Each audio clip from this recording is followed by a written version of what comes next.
Antes de ver cómo calcular probabilidades, es importante conocer los conceptos básicos de probabilidad. ¿Qué es la probabilidad? La probabilidad es una herramienta que nos ayuda a tomar decisiones porque proporciona una forma de medir, expresar y analizar la incertidumbre asociada con eventos futuros. Es decir, la probabilidad, mediante un valor numérico, nos indica qué tan posible es de que ocurra algo en particular. Ese valor numérico nos permite cuantificarlo y a partir de él decidir ciertas acciones. Por ejemplo, puedo calcular la probabilidad de que una persona compre un producto por su color, la probabilidad de padecer un infarto si se padece diabetes, la probabilidad de que un futbolista anote 5 de 5 penales si se sabe que anota aproximadamente el 60%, o cuál es la probabilidad de que se obtenga un ingreso mayor a 100,000 pesos si en promedio se ingresan 70,000 pesos. Estas son algunas de las situaciones que podemos calcular usando la probabilidad. Tengamos en cuenta que como valor numérico la probabilidad agarra un valor numérico entre 0 y 1. Esta probabilidad nunca puede ser negativa y tampoco puede ser mayor que 1. Mientras más cercano a 0, quiere decir que es más imposible de que eso ocurra, y mientras más cercano a 1, quiere decir que eso es muy probable de que ocurra, es casi seguro de que ocurra. Este valor numérico lo podemos expresar también como un porcentaje si lo multiplicamos por 100. Es decir, este número en decimales puede expresarse como un porcentaje entre el 0 y el 100%. No perdamos de vista que si lo expresamos como porcentaje, tenemos que indicarle el símbolo de porcentaje para no confundirnos. Hay diferentes tipos de probabilidad, que son la probabilidad clásica, la probabilidad frecuencial y la probabilidad subjetiva.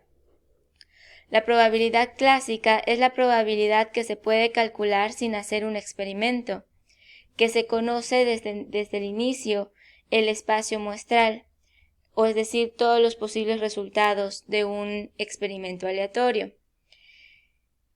Y cada uno de esos eventos pues tiene la misma probabilidad de ocurrir.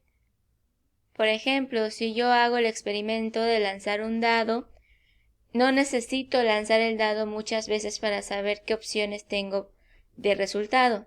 Yo ya conozco los resultados que pueden ser del 1 al 6, por lo tanto yo ya conozco el espacio muestral. Entonces tendría que aplicar lo que es la probabilidad clásica. Cada elemento del dado tiene la misma probabilidad de ocurrir. La probabilidad frecuencial se utiliza cuando se desconoce la probabilidad de que ocurra cada evento, por lo que hay que realizar el experimento y analizar las frecuencias de ocurrencia de estos. Eso quiere decir que cuando yo quiero calcular la probabilidad de un evento y desconozco todos los posibles resultados, no puedo saber entonces esa probabilidad sin que yo tenga que hacer ese experimento. Un ejemplo de esto sería cuál es la probabilidad de que en cierta avenida haya un accidente. O sea, de entrada yo no sé con qué frecuencia ocurren los accidentes y tendría que hacer el experimento de analizar diario para ver cuántos accidentes hay en esa avenida y con eso poder calcular esa probabilidad según la frecuencia con la que ocurre el accidente. Y por último tenemos la probabilidad subjetiva, que no utiliza ningún tipo de experimento, simplemente se da una probabilidad o se proporciona una probabilidad según nuestras propias experiencias o percepciones. Esta probabilidad, por lo tanto, no tiene ninguna validez científica y no es válida entonces para aplicarlo para la toma de decisiones en el caso de situaciones importantes.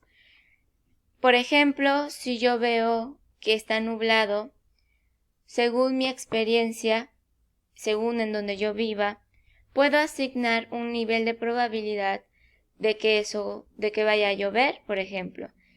Según yo, puedo decir que es un 90% de probabilidad de que llueva, porque quizá en los últimos días pues ha estado lloviendo mucho y pues si veo que está nublado seguramente va a llover.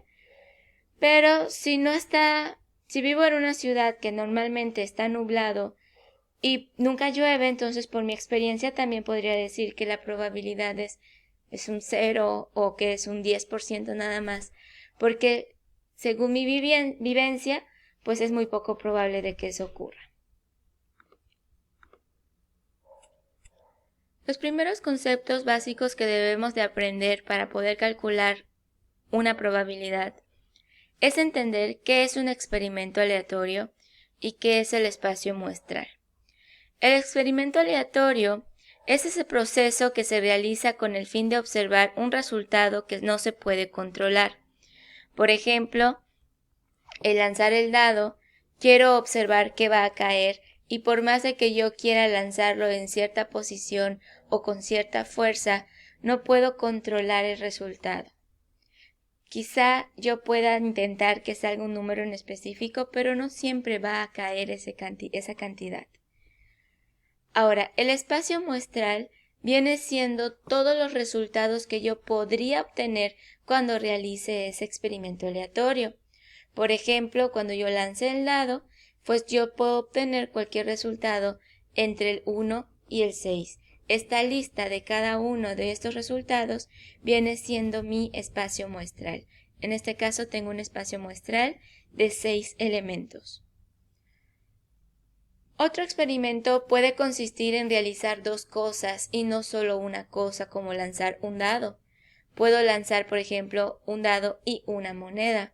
Entonces el espacio muestral consiste en analizar todos los posibles resultados simultáneos a ambos experimentos.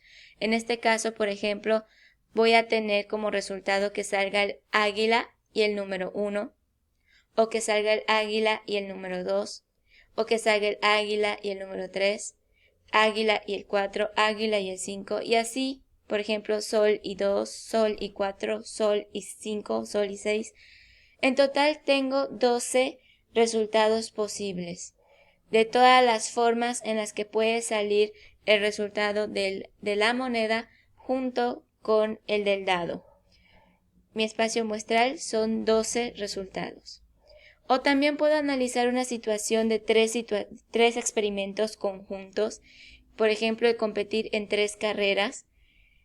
No puedo competir simultáneamente al mismo tiempo en las 3, por lo tanto, primero ocurre uno, luego otro y por último en la tercera carrera. Y cuando compites, observas siempre un resultado, ganas o pierdes. Entonces el espacio muestral a este experimento, vean que puede ser que gane la primera, gane la segunda y gane la tercera, que gane la primera, gane la segunda y pierda la tercera, gane la primera, pierda la segunda, gane la tercera, y así vamos viendo todas las posibles permutaciones entre ganar y perder entre la primera y tercera carrera.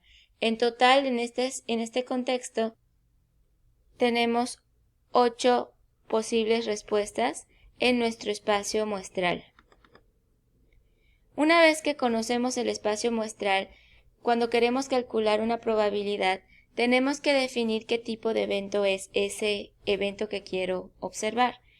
Un evento es una característica o un resultado que se quiere obtener al realizar un experimento.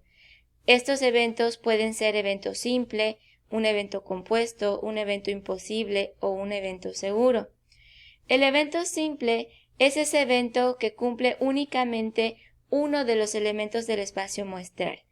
Por ejemplo, si yo quiero lanzar el dado, que salga el número 2, específicamente el 2 solo hay una cara del dado que lo cumple, por lo tanto es un evento simple. El evento compuesto es el evento que cumplen varios elementos del espacio muestral.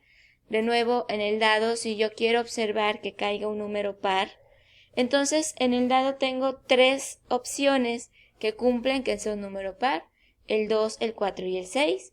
Como son varios elementos que lo cumplen del espacio muestral, en este caso eso es un evento compuesto. El evento imposible es cuando no hay elementos en el espacio muestral que cumplan esa característica del evento. Por lo tanto, su probabilidad pues viene siendo 0. A este evento también se le llama como evento nulo. Por ejemplo, ¿cuál es la probabilidad de obtener un 7 al lanzar un dado? No hay ningún elemento que lo cumpla, por lo tanto es imposible. Y el evento seguro es cuando todos los elementos del espacio muestral lo cumplen. Por ejemplo, en un dado, ¿cuál es la probabilidad de obtener un número menor de 10? En este caso, como solo puedo obtener números del 1 al 6, todos cumplen que son menores de 10.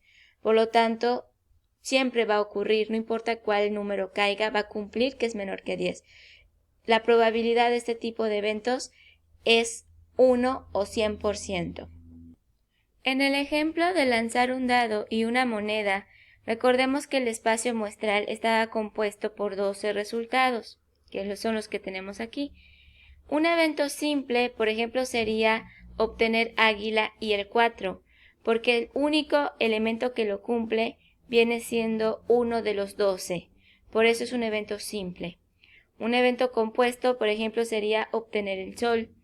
Aquí tengo 6 posibles resultados donde se cumple que se obtiene el sol. No importa qué número caiga el dado, entonces esto es un evento compuesto, porque hay 6 elementos que lo cumplen. El evento nulo, por ejemplo, sería obtener águila y el 7. Ninguno lo cumple, por lo tanto, pues es un evento nulo. Y el evento seguro, por ejemplo, podría ser obtener un número entre el 1 y el 6.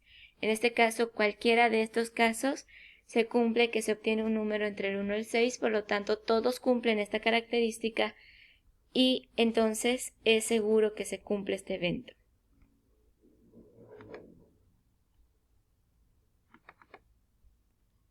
Cuando tenemos, por ejemplo, un juego de naipes de la baraja francesa, en este caso observen que tenemos 52 cartas que están divididas en 4 figuras y son 13 cartas por cada figura. 2 de esas figuras son rojas y 2 de las otras figuras son negras. Si analizamos estas cartas que van desde el 2 al 10, tenemos el as, la jota, la cuina y el rey. Vamos a analizar, por ejemplo, que un evento simple es elegir un 8 de corazones, porque aquí solo esta carta, una carta de las 52, cumple esa característica, por eso es un evento simple. Un evento compuesto sería, por ejemplo, que si yo elijo una carta, obtengo una carta de corazones. Si me centro solo que sea de corazones, vean que aquí tengo 13 cartas que cumplen esa característica. Por lo tanto, son varios elementos del espacio muestral que lo cumplen, y eso haría que sea un evento compuesto. Un evento nulo, por ejemplo, sería tener el joker o el comodín. En este caso, entre estas que estamos analizando no lo hay, entonces nunca va a salir, por lo tanto sería un evento nulo. Y un evento seguro, pues es obtener una carta de la baraja francesa. O sea, si yo elijo una, es seguro que es una carta de la baraja francesa. Entonces es un evento seguro. Entonces, si yo conozco el espacio muestral, cómo se está complementando el espacio muestral, y quiero analizar la probabilidad de un evento en específico, dependiendo de la cantidad de elementos que lo cumplan, la característica a la que le quiero calcular la probabilidad, yo puedo definir si hace referencia a un evento simple, a un evento compuesto, a un evento nulo o a un evento seguro.